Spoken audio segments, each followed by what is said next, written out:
Welcome to Inspiration and Transformation from the Banks of the Ganga with Sadhvi Bhagawati Saraswati, an American sannyasi living at the Parmarth Niketan ashram in Rishikesh, India. Sadhvi is president of the Divine Shakti Foundation, a charitable organization bringing education, vocational training, upliftment, and empowerment programs to women and children. Sadhvi is also Secretary General of the Global Interfaith Wash Alliance and Director of the world-famous International Yoga Festival. Join the musings of an American sannyasi as Sadhvi shares the wisdom and teachings of her guru, His Holiness Pujya Swami Chidanand Saraswatiji.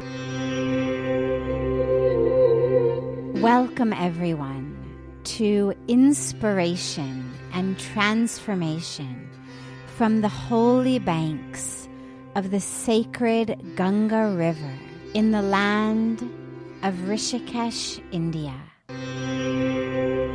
What practices can you recommend to use in daily life to stay rooted in, capital B, being? Well, similar to what we were just talking about. Being is just another way of describing that stillness. And when we capitalize it, it's another way of describing that presence. Because my soul, my spirit, my being, my presence, my energy, and again, these are different words, same concept. I'm throwing out all of the words because in our different cultures and different lineages, we may have heard different words, or different words may be the ones that we connect with. But it's important to remember they're all describing the same experience. So in order to experience that, well, the very first practice I have to do is to get still enough to experience it. And this is where we bring in the practices I mentioned, whether it's meditation, chanting, prayer, service, asana. And of course, an ideal spiritual path would encompass lots of these. It's not one or the other. I have a practice of all of them. Most of us have a practice of all of them. Maybe not necessarily all of them every single day, but ultimately a practice that includes all of the elements. They all give us another doorway in. Some days you find one doorway feels a little bit closed to get in. You push against that particular doorway for a while and you're not getting in the way that you'd like. Okay, you try a different one. There may be days you wake up and the meditation doesn't feel like it's happening properly, or the yoga asanas don't feel like it's happening properly, or the service doesn't feel like it's flowing properly. And you say, all right, how else can I get into this door today? So we have a lot of different ways to get into that flowing river. But other practices are also really important in terms of our life off the meditation cushion, our life off the yoga mat, our life in our families, in our workplaces, in our moving through the world. It's very easy to think about my time on my mat, on my cushion, in my temple, sitting at the feet of my guru as my spiritual time, my practice time. But if really my goal is to live as much in that state of being as possible, then I have to take something away with me from that experience. I know the urge is very much, and I have it as well, is very much to just be a sponge and soak up as much as you possibly can in those moments. You know, does arati ever really have to end? And that's a beautiful feeling, and it is beautiful to just be a sponge and to soak up as much as we possibly can. But ultimately the goal is, how can that which I've soaked up in my sponge quench my thirst the rest of the time. That I've soaked up this juice in such a way that as I move through the rest of the hours of my day, I'm still able to keep drinking from it. So it's not I soak it up while I'm here, while I'm on the mat, while I'm in that place, while I'm doing my chanting. And then the minute I stand, it's, my sponge is dry, my throat is dry, everything's dry, and I'm just waiting to get back on the mat. How can that which I've soaked up keep nourishing me? And that's the practice that we bring into our daily lives. I mean, Pujya Swamiji speaks about it so beautifully when he says, okay, we have this multivitamin, and we have our meditation, and then we have our no reaction, which is how we move through the world, which of course is a broad concept, basically that means I'm the creator. I'm the creator of my own experience. Most of us react. We're like light bulbs. Somebody switches us on and off, we go on and off. But no reaction, it's bigger than just, this person hit me, I didn't hit him back. Yes, of course, it's a first step, an important first step. But it's not the end. That person insulted me, I didn't insult them back. Again, important first step. But not the highest of where he's going. The no reaction really means I'm in control. I'm not in control of what happens around me. But I'm absolutely in control of my destiny. I'm in control of where I'm going. Because where I'm going is based on what happens inside me. I always say our thoughts are tickets. If you walk into an airport or a bus station or a train station and you say, I want a ticket. Well, what's the first thing they're going to ask you? Where to? Right? Where to? No matter how nice the person behind the counter is, they cannot give you a ticket if you don't know where you're going.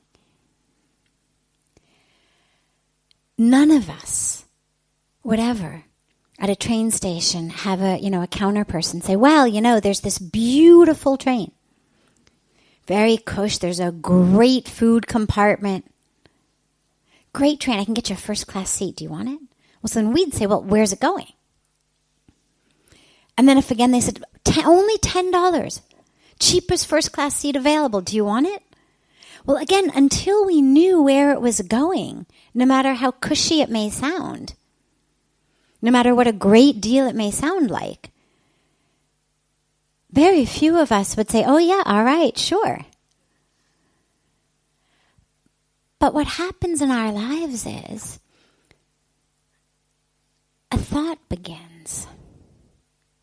Reaction begins. And we never say to ourselves, where's this going? What's the destination of this thought? It's entered here. It's a tiny, tiny, tiny little flicker of a thought. And we never look at it and say, where's this going? And then we sit on it, and we sit on it, and we sit on it, and we sit on it, and we sit on it. And then we find ourselves in destination despair, destination depression, destination misery, destination divorce, whatever it may be for us. And we wonder, why is the universe against me? How did this happen? Without going back and realizing, oh wait, I got on that train. It looked good at the time. All my friends were on the train at the time, Everybody was talking about it like that. Everybody was reacting like that. Everybody was gossiping. Everybody was... I got on the train. So our thoughts really are tickets of where we want to end up. And so when we talk about no reaction, when Pujya Swamiji says you begin with meditation and then you move into no reaction,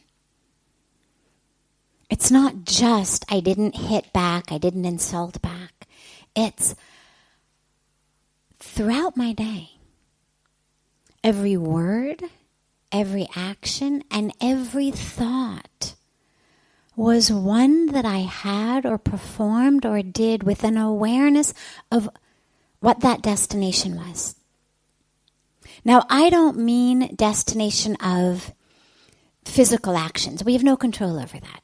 I write a report, I submit it in. Is it going to be accepted, rejected, criticized, loved? That's out of my hands. This is when Lord Krishna in the Bhagavad Gita talks about, not being attached to the fruit of our actions. We do the best we can. We don't know how the universe is going to react. But what I'm talking about in terms of the result is the result in my own mind. What is the result in my own mind? Have I bought myself a ticket to joy, peace, compassion, understanding? Or have I bought myself a ticket to depression and despair and confusion and competition and jealousy? Because that's not something somebody else does. Somebody else grades our reports in school, in the office place, passes us, fails us, praises us, criticizes us. That is in someone else's hands. Someone else makes the stock market go up and down. Somebody else makes it rain or sunshine. Again, not in our hands. But where I end up in my mind, that's in our hands. So this is something we literally can do every minute of every day. To experience, going back to the question of that capital B being. Well, if I'm being done by the world, if literally you're flipping me and I'm going on and off, you say something that feels good, I'm on, I'm happy, I love what you said, I love you, I love myself, I love the moment. You say something that doesn't feel good, I hate you, I hate myself, I hate the moment. Well, I'm literally being done by the world. That's not the capital B being.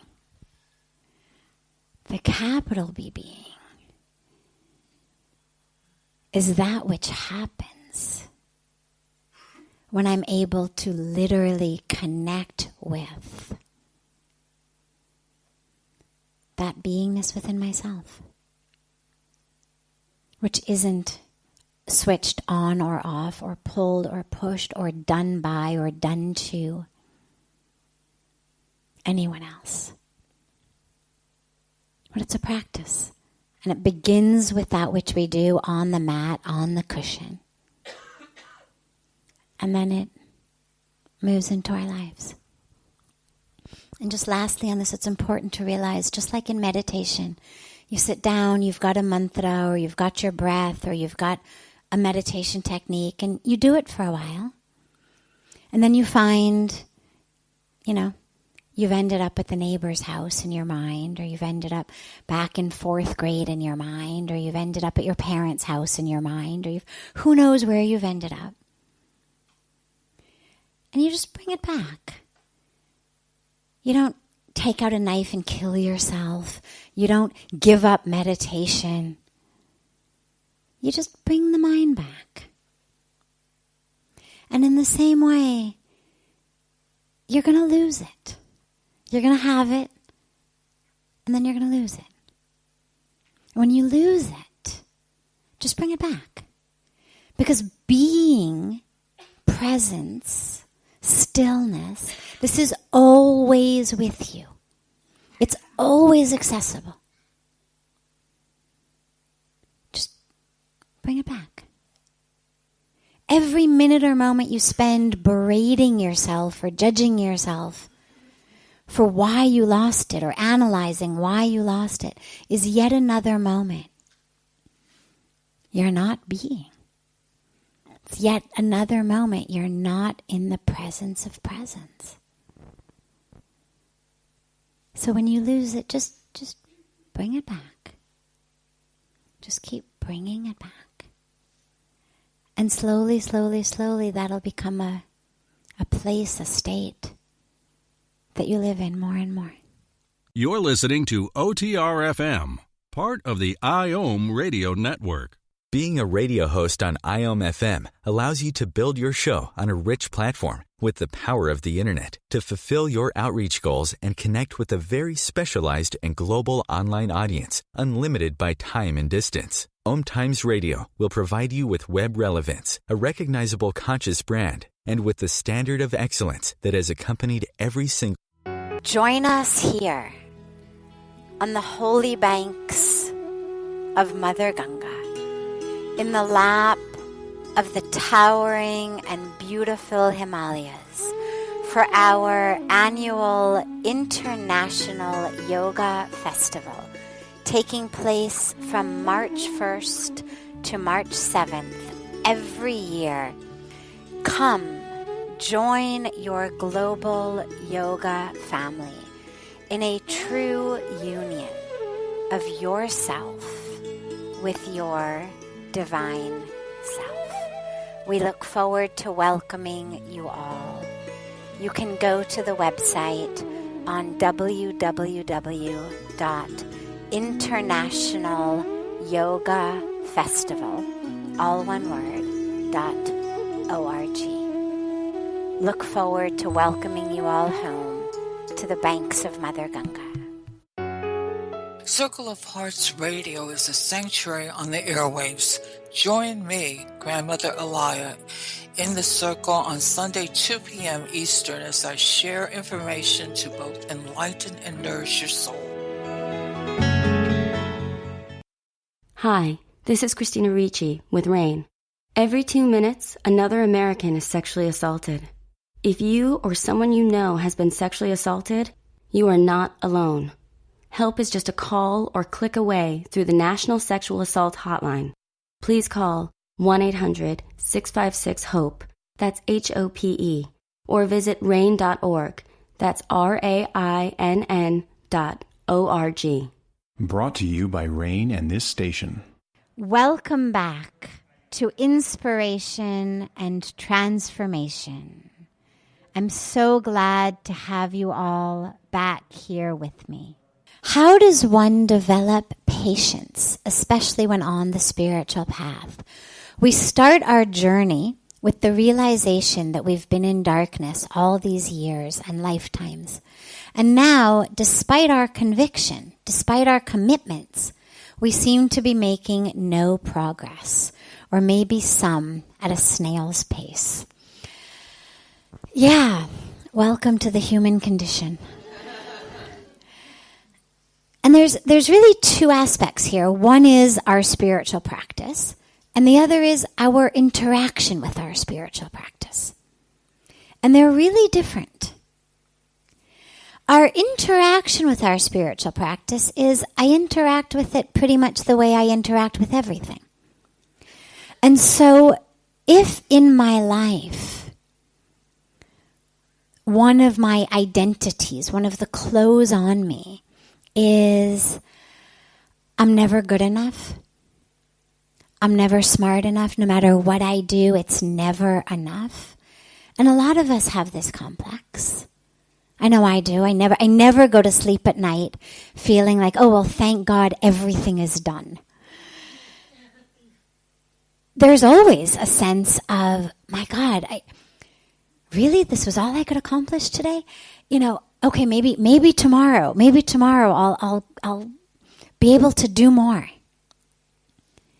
If only I didn't have to sleep. If only I didn't need to eat. If only I didn't need to bathe. If only then I could be of more service.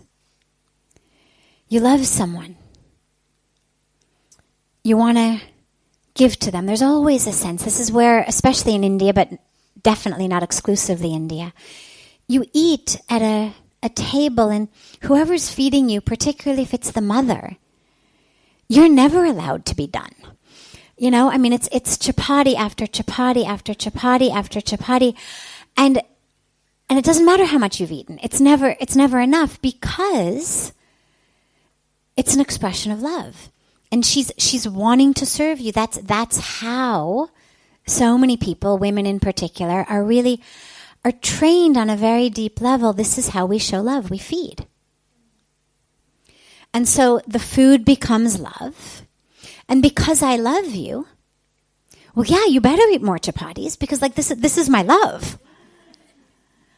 And so there's never enough. It doesn't matter how much you eat. I'm never going to feel like, oh, thank God.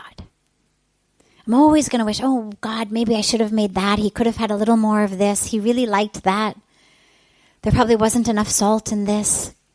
So on some level, many of us live with a pretty pervasive sense of not being quite good enough, not quite enough, not quite able to do what we'd like to do as well as we'd like to do it, whether in quantity or in quality.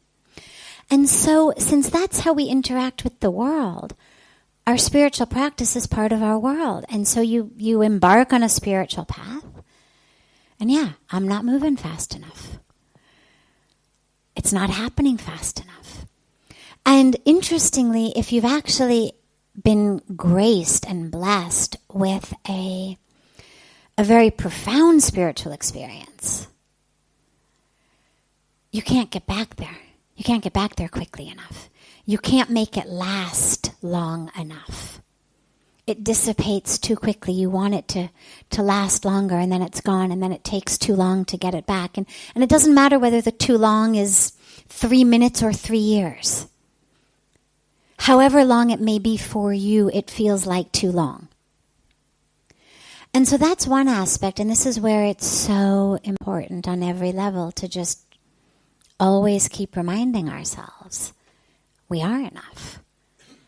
And whether it's in doing our work or feeding our loved ones or doing our spiritual practice, whatever it is, wherever it is, as long as we're sincere about it. There's a beautiful saint who comes every year to our International Yoga Festival named Puja Sri Shankaracharya Ji, and he's one of the very highest seats in the Hindu tradition. And one of the things that he always emphasizes is the importance simply of sincerity. That it's not about how much, it's about how sincere. And that's really what matters much more than anything. And on our yogic path, on our spiritual path, it's our sincerity. How sincerely am I doing it? So whether I'm meditating, whether I'm doing seva, whether I'm chanting, whatever I'm doing as my spiritual practice, A, I'm enough, therefore it's enough. And B, the crucial aspect is my sincerity. So it's not about how far, it's not a race, any of it, but especially our spiritual path. It's not how far, it's not how high, it's not how much. It's how sincere. How connected am I to what I'm doing? How fully am I present with what am I doing? How connected to the purpose of what I'm doing? So that's the general, I interact with my spiritual path the way I interact with everything. But then very specifically, when we feel like we're not making progress, a lot of times this happens because the mind is the one. We've talked a lot about the mind, but the mind really is the medium through which we have to go, like it or not. As I said last night, it's your Siamese twin, it's there. And so even if it's a state of expanded consciousness, a state of samadhi, I'm experiencing it through my mind. If you removed my brain, I would not have that experience. if you put me into one of those machines with, different areas of my brain being stimulated by probes, I would be having a completely different experience. If you gave me drugs, chemicals that altered my brain, I would be having a completely different experience. So while our enlightenment, our consciousness, certainly does not live in our brain or mind, that's the medium through which we experience it. The same way that Hari Om does not exist in my eyes, but my eyes are the medium through which I experience his existence. If I close my eyes, unless he speaks, I have no way of knowing he exists.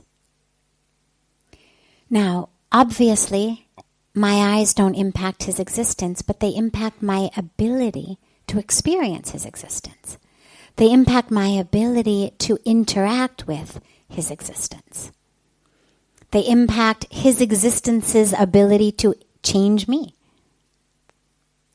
So in the same way, our spiritual path and the progress we experience, the revelations we have, the experiences we have, our mind is still the medium through which we experience that. And yet, the mind is the greatest obstacle. Because actually the mind operates in separateness. The mind thinks about things, so the mind has to hold everything at an arm's length and look at it. Whereas spirituality is about breaking the separation between me and the divine, me and the creator, me and the creation, me and everything. But I've got to go through my mind. And so depending on the sanskaras or the patterns of my mind, I'm going to experience my spiritual path in a different way. There are some people who just by nature, or by nurture, depending on how they were raised, but who by the time they've come to a path, it's all a sum total.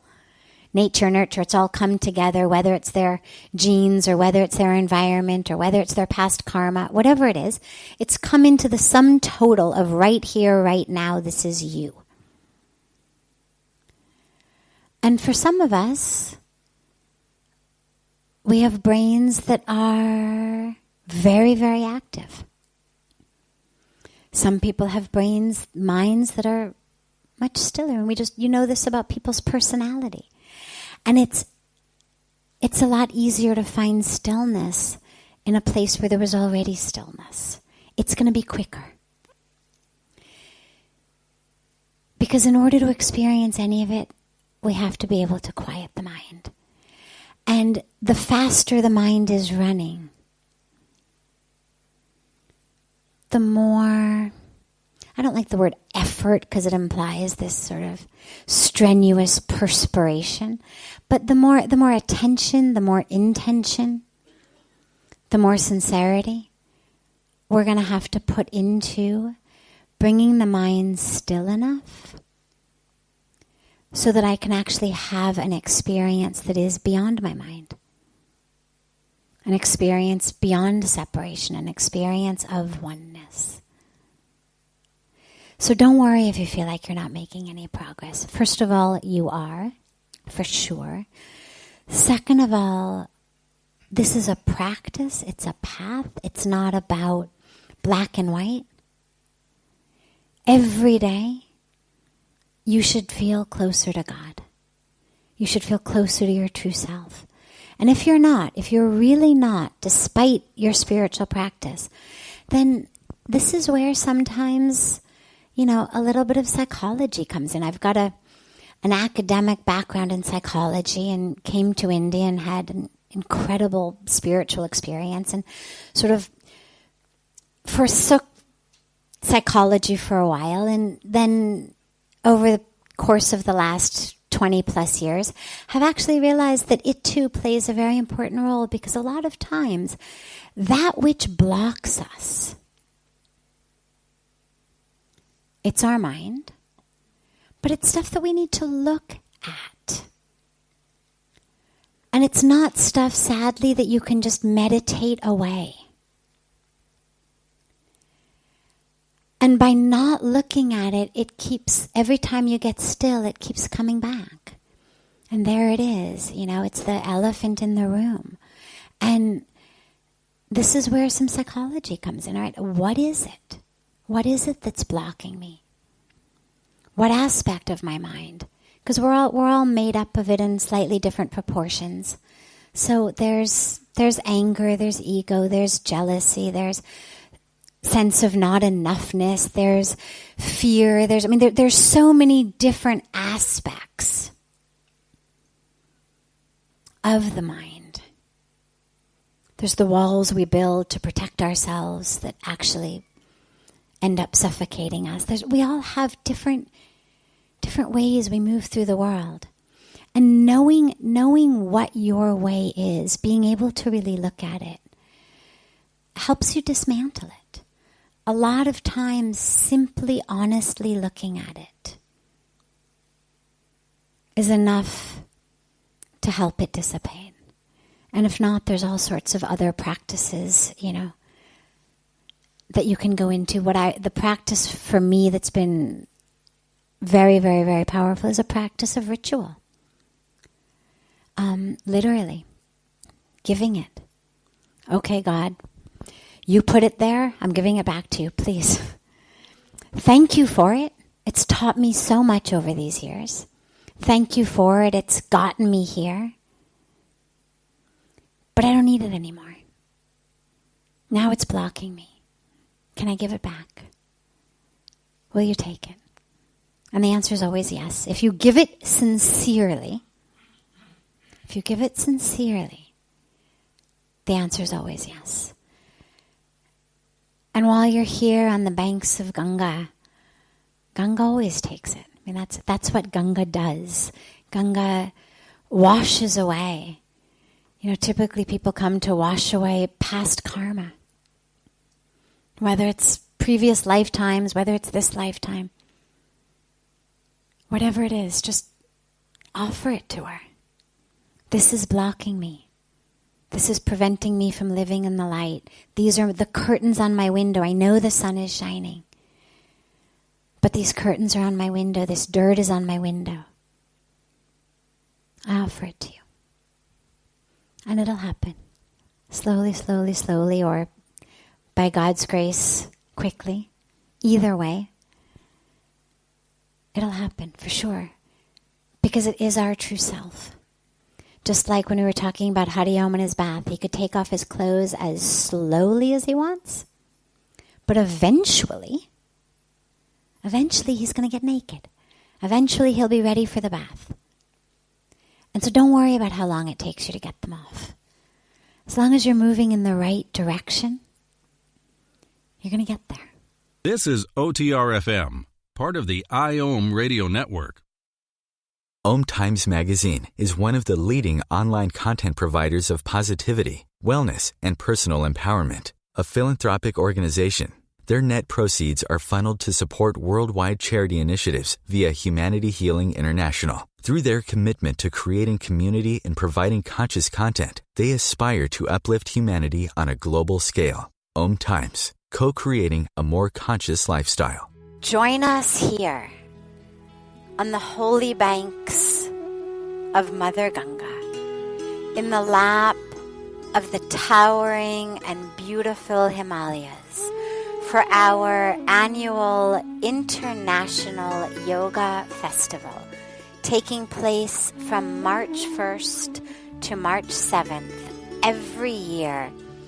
Come, join your global yoga family in a true union of yourself with your divine self.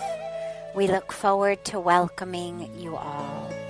You can go to the website on www.internationalyogafestival, all one word, .org. Look forward to welcoming you all home to the banks of Mother Ganga. Do you have time to read that inspiring book or that blog post you've been meaning to get to? In your busy world, how do you improve yourself and keep your life going? I'm Lisa Kay, and my Between Heaven and Earth radio show can transform your life just by listening. Be uplifted with inspiring topics, positive stories, and ideas that really work. Between Heaven and Earth Radio is conscious living for your soul, every Wednesday at 4 p.m. Eastern Time.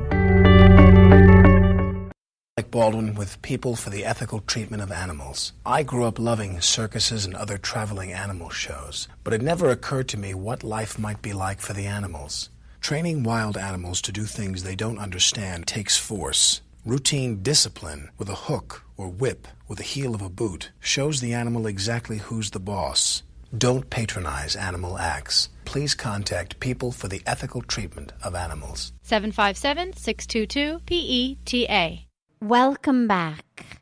This is Sadhvi Bhagawati Saraswati with inspiration and transformation. Can you fully accept the present moment and also be unhappy about it? Or is that the ego being unhappy? Okay, I'm going to repeat that because it's actually a very wonderful, deep question. It says, can you fully accept the present moment? Because we speak a lot about acceptance. Can you accept the present moment, but also be unhappy about it?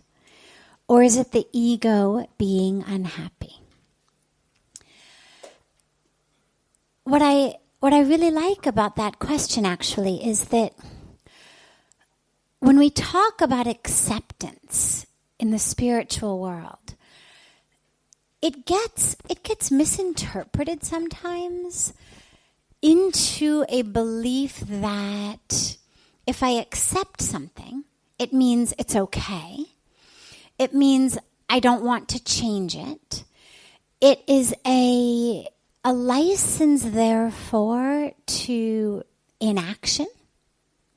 So, for example, there's poverty in the world. There's a lot of suffering in the world. You know, we could turn on the news and ruin most of our moods and find out, you know, what's going on in different parts of the world. Most of us already know it. I'm not happy about that. It doesn't make me happy that trees are being cut down in the Amazon. It doesn't make me happy that species are going extinct. Come on in. It doesn't make me happy that children are starving. The goal of a spiritual practice is not that you should become okay with all of that so that you can stay in your experience of joy or bliss and just let the rest of the world, you know, collapse. That's not the highest spiritual purpose. And so I like the question because it gives us an opportunity to get into some of the subtleties of what do we mean by acceptance. When my guru, Puja Swamiji, says, don't expect, accept. Okay? Well, he's someone who from morning till night, 7 days a week, 365 days a year is working for others. So clearly accept doesn't mean accept that people are going to keep suffering and dying because the water is bad, accept that the trees are going to keep getting cut down, accept that poor people are going to keep suffering. So what does it mean? What it means is that we accept it as in this moment, in this intersection of time and space, right here, this is how it is. What acceptance means simply is I'm in line with the truth of the moment. In this moment, people are suffering. In this moment, people are dying. For me not to accept it is for me to step out of alignment with the truth of that moment. If I don't accept it, well, I'm no longer in line with truth because it's happening. Whether I accept it or not, it's happening. And if I say I don't accept that, it's rejecting an unchangeable reality about this very moment. I spoke last night about, the little girl on the TV show I used to watch when I was young who would rub her nose and be able to magically make things happen. And we don't have that. And sadly, we can't do this and make poverty disappear and make hunger disappear and make what's happening, make women dying in childbirth disappear. We can't do that. And so we really, in this very moment, only have two options. Accept it or be miserable. I cannot change this exact moment. In order to have this moment be different, I would have to rewind life. I would have had to redo the last hours, days, weeks, years differently. And since I can't do that, I have no choice but to accept the present moment. The refusal to do that is just saying, okay, I'm going to live in my miserable, fantasy world, because it is a fantasy. If I don't accept the reality, it's fantasy, good or bad. But that accepting of the present moment is for the very important reason of being in alignment with truth. It's also for the very important reason of being in peace. Because if I'm not accepting something right now, I can't sit in peace. Whether it's the world situation, whether it's what the people in front of me are doing, whether it's how people are speaking, whether it's the guy across from me who's eating with his mouth open, from the smallest and most mundane to the biggest, my lack of acceptance of what's happening this moment prevents me from being in peace. And me being in peace is crucial for two reasons. The first, of course, is obvious. That's the point. We're supposed to be in peace. We're peaceful beings. The core of who we are is peace. That's what we're all striving to go back to. The source, the core, the truth, the soul, the spirit, the divine, whatever word we use, it's peace. That is who we are. That is what we touch when we meditate, when we go within. So that's the deepest core of who you are, which is one of the reasons it's so important to access it. But the other reason it's so important to access it is so that I can change tomorrow or next week or next year, so that I can actually be an efficient and effective agent of change. If I'm not in peace, all I'm doing is reacting. And when I'm reacting, particularly reacting in stress, I'm not effective. And so if I'm unhappy with the way things are in the world, as basically anybody who's awake on any level, from the lowest level, just literally as in your breathing, to the highest level, should be. I mean, really, if you're awake and alive today, there's lots of things to be unhappy about in the world. It's good. It gives us things to do every day. Keeps us busy. There's plenty to do to address the things that make us unhappy in the world. We can't address all of them. For some, we're going to work on poverty. For some, we'll work on hunger. For some, we'll work on water, sanitation, hygiene. For some, we're going to work on women's issues. Whatever it may be. But there there really should be something for everyone to be unhappy about enough that it's a catalyst for you to do some work for it. But that doesn't mean that you're not in peace.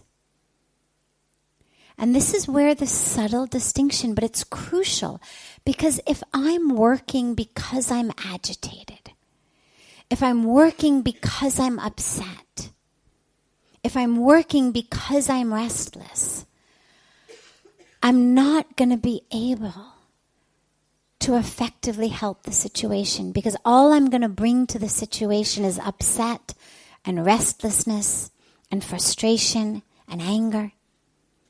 So my acceptance is of this very moment, this breath. Cannot rewind it. Right here, right now, it's all exactly as it should be. And we know that because that's how it is. And we accept it. And in the moment, we're also aware of things that, should we have a magic wand, or even should we have skills and abilities, or extra financial resources, or whatever we may have that can be put to use for the world, we're going to use them. So accepting on a deep core spiritual level and condoning are not the same thing. We accept how it is.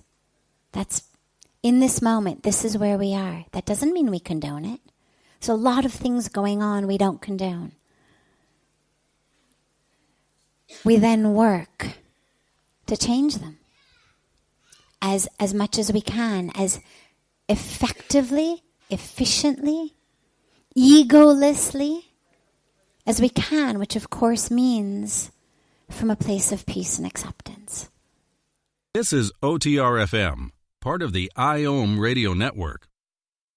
OMTimes magazine is one of the leading online content providers of positivity, wellness, and personal empowerment. A philanthropic organization, their net proceeds are funneled to support worldwide charity initiatives via Humanity Healing International. Through their commitment to creating community and providing conscious content, they aspire to uplift humanity on a global scale. OMTimes, co-creating a more conscious lifestyle. Do you have time to read that inspiring book or that blog post you've been meaning to get to? In your busy world, how do you improve yourself and keep your life going? I'm Lisa Kay, and my Between Heaven and Earth radio show can transform your life just by listening. Be uplifted with inspiring topics, positive stories, and ideas that really work. Between Heaven and Earth radio is conscious living for your soul, every Wednesday at 4 p.m. Eastern Time. Like Baldwin with People for the Ethical Treatment of Animals. I grew up loving circuses and other traveling animal shows, but it never occurred to me what life might be like for the animals. Training wild animals to do things they don't understand takes force. Routine discipline with a hook or whip with the heel of a boot shows the animal exactly who's the boss. Don't patronize animal acts. Please contact People for the Ethical Treatment of Animals. 757-622-PETA. Welcome back. This is Sadhvi Bhagawati Saraswati with inspiration and transformation. You consider it important because you identify with it.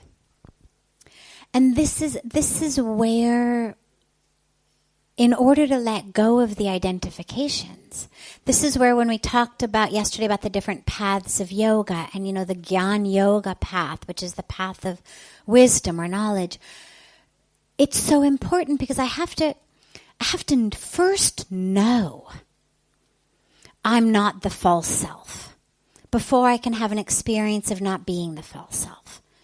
I have to go in somewhere, and there has to first be an awareness, even if it's just intellectual. But there has to first be the awareness, I'm not the body.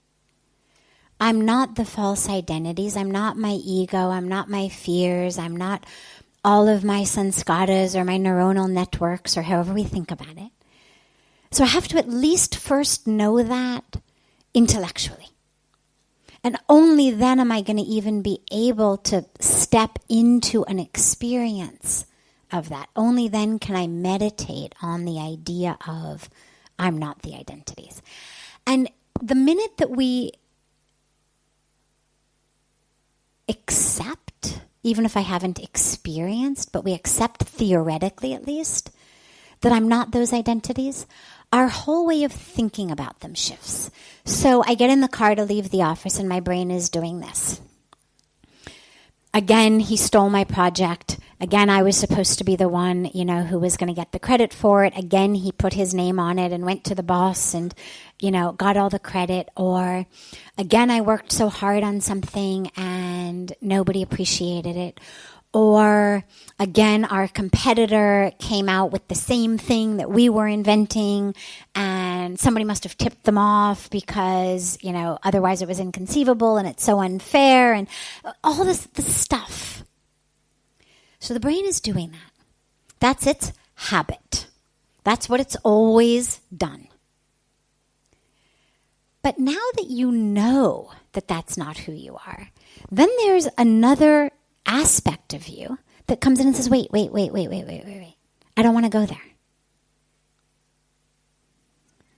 That's the voice that comes in and says, wait, let me chant my mantra instead. I don't have a mantra. Let me chant Om. Let me chant any mantra I know.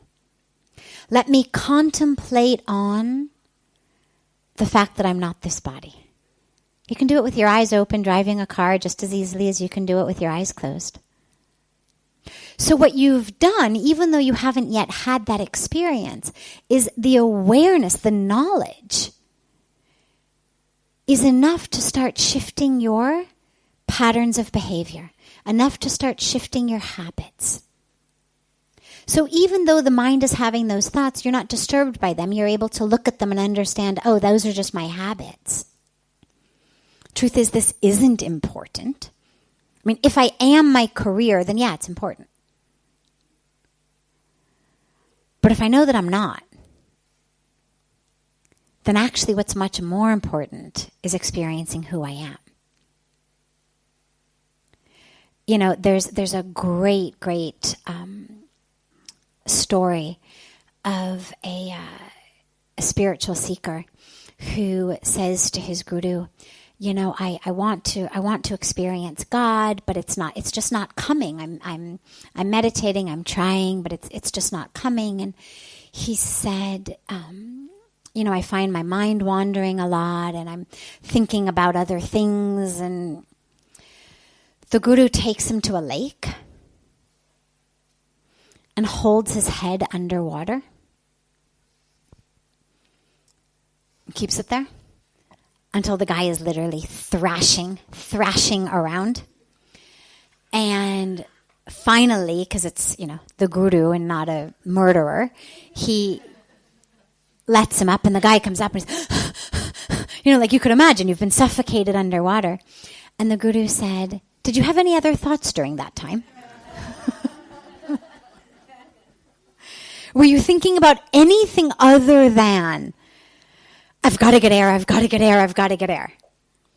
And the guy was like, of course not, I was dying. And the guru said, exactly. But what we don't realize the rest of the time is we're dying. We're dying spiritually. But only when you want God, the way that you want breath when you're being suffocated, then you don't need a mantra to get the other thoughts out of your mind.